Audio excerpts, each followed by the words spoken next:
নমস্কার, আমি চন্দ্রিমা আর আমার চ্যানেলের একটি নতুন ভিডিও সবাইকে জানাই অনেক অনেক স্বাগত। তো তোমরা প্রথমে কিছুটা ক্লিপস দেখে বুঝতে পেরেই গিয়েছো যে কি সম্বন্ধে ভিডিও হতে চলেছে। হ্যাঁ, আজ হচ্ছে নীল ষষ্ঠী আর এখন এই যে রাত্রি 1:30 বাজে উঠে পড়েছি। এইবার আমরা যাব জল আনার উদ্দেশ্যে। তার আগে তো শাড়ি সাজুগুজু একটু করতে হবে। সাজুগুজু উত্তরে নেওয়ার পর করতে নেই, তো ওই শাড়িটা পরা আর চলো বেশি দেরি করবো না, তাড়াতাড়ি করে শাড়িটা পরে নিই। এই তো শাড়ি ওইসব পরে আমরা মন্দিরে চলে এসেছি। আর আসার সাথে সাথে দেখলাম যে অনেকেই তখন চলে এসছে বা তার আগেও চলে এসছে। আমরা আসার আগে প্রথমে মন্দিরে ধূপ মোমবাতি দেওয়া হবে, তারপর আমরা বের হবো। অপেক্ষা করছি আমাদের গাড়ির লোকেদের জন্য, ওনারা আসলে তারপর আমরা বের হয়ে যাই। এই তো রীতি চলে এসছে, এসে মন্দিরে ধূপ মোমবাতি দেখিয়ে দিল। এবার চলো গাড়ির কাছের দিকে যাওয়া। আমরা গাড়ি থেকে নেমে পড়েছি। তো গাড়ির ভাড়া ওইসব মিটমাট করে এসেছিলাম বাঁকে শিখে নিতে। তো শিখে ফুলের মালা ওইসব কিনে নিয়ে একেবারে ভেতরে প্রবেশ করবো। এই তো গাঁদা ফুলের মালা কয়েকটা নিয়ে নিলাম ঘটে দেওয়ার জন্য। এবার চলো ভেতরের দিকে যাওয়া। তার আগে তোমরা বাইরের একবার পরিবেশটা দেখে নাও। শ্মশান বলে আজকের দিনে মনেই হয় না যে শ্মশান। এই তো আমরা ভেতরে চলে এবার চলো আমরা জল তুলে বাঁক ওইসব সাজিয়ে নিয়ে তোমাদের সাথে দেখা করছি। আমার আকাশ দেখা ঘুড়ি আমাদের বাঁক ওইসব সাজানো হয়ে গিয়েছে। তো ওখানে সমস্ত সবকিছু বাঁকের সাজ ওইসব কমপ্লিট করে আমরা মায়ের কাছে এসেছিলাম ধূপ মোমবাতি দেখাতে। ধূপ মোমবাতি দেওয়া হয়ে গেলে আমরা বেশিক্ষণ আর দেরি করবো না, তুলে নিয়ে হাঁটতে শুরু করবো। ধূপ মোমবাতি তো দেখানো হয়ে গিয়েছে মায়ের কাছে দিয়ে। এবার চলো বাঁক নিয়ে হাঁটা শুরু করি।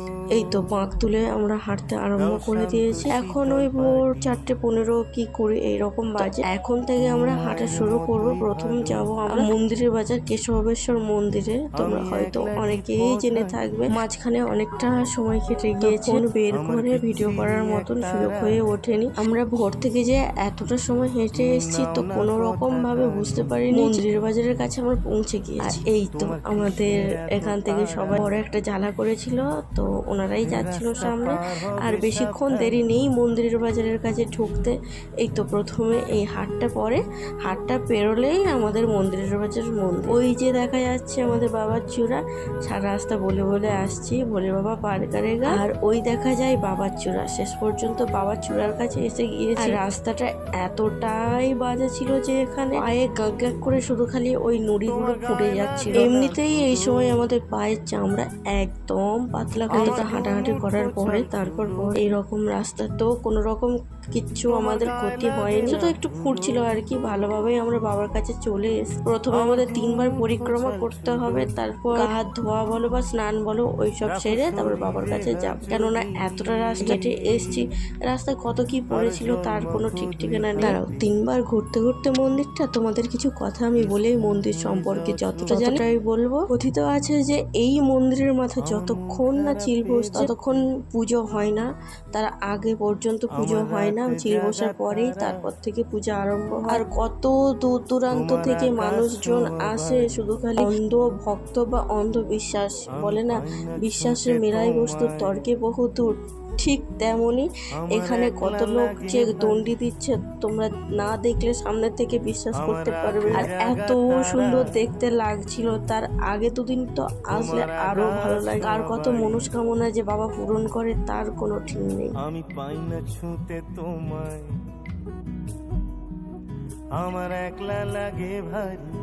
এই বছর আমাদের মন্দিরের বাজারে ঢুকতে অনেকটাই লেট হয়ে গিয়েছিল, কেননা আমরা বিষ্ণুপুর থেকে বেরিয়েছি তখন প্রায় 4:30 মতন বাজে। তো আমরা তখনই এসে দেখলাম যে মন্দিরের গেট তখনও পর্যন্ত খোলে। তখনও পর্যন্ত সবাই লাইনে দাঁড়িয়ে রয়েছে, মানে যারা মাক নিয়ে চলে এসছে বা যারা নীল ষষ্ঠী করতে এসছে।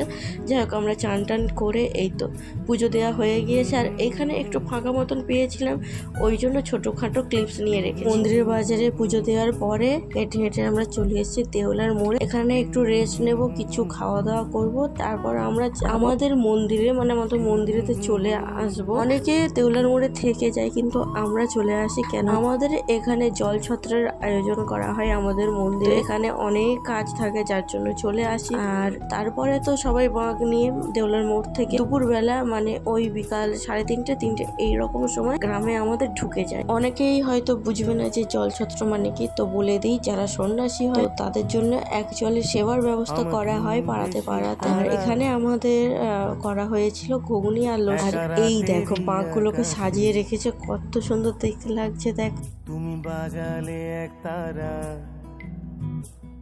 দাঁড়াও তোমাদের একটা খুব সুন্দর জিনিস দেখাচ্ছি। বাঁকের সাজে গিয়ে দেখো আমাদের বড় মা, এইরকম বাঁক দুটো সাজানো হয়েছিল, তো আর একটা বাঁককে খুঁজে পাওয়া যাচ্ছিল না। আরও অনেক সুন্দর সুন্দর সবাই বাঁক সাজিয়েছিল, তো সবার ভিডিও করা পসিবল হয়নি। আর বিকালবেলায় চলে এসেছিল আমাদের ব্যান্ড পার্টি, আর যেটা দেখতে অসম্ভব সুন্দর লাগছিল। সবাই এত রাস্তায় হেঁটে এসছে, কিন্তু কারোর কোনো একটা ক্লান্তিভাব মুখে দেখা যাচ্ছিল না, সবাই এত নাচানাচি করছিল। ব্যান্ড পার্টির সাথে সাথে যেমন সন্ন্যাসীরাও আনন্দ করেছে, তার সাথে আমাদের আশেপাশে পাড়ার লোকেরাও খুব আনন্দ করেছে। আর এই দেখো আমাদের মন্দিরের কাছে তখন ভিড় জমে গিয়েছিল, ব্যান্ড পার্টি হচ্ছে, তো ওটাই সবাই দেখতে এসেছিল। আর মন্দিরের ভেতরে তো তখনও সবাই নাচানাচি করছিল। এবার ভালো করে দেখে নাও বড় মাকে, তখন তো ওখানে ভালো করে দেখা যাচ্ছিল না, এখন পরিষ্কারভাবে সম্পূর্ণ দেখা গেল।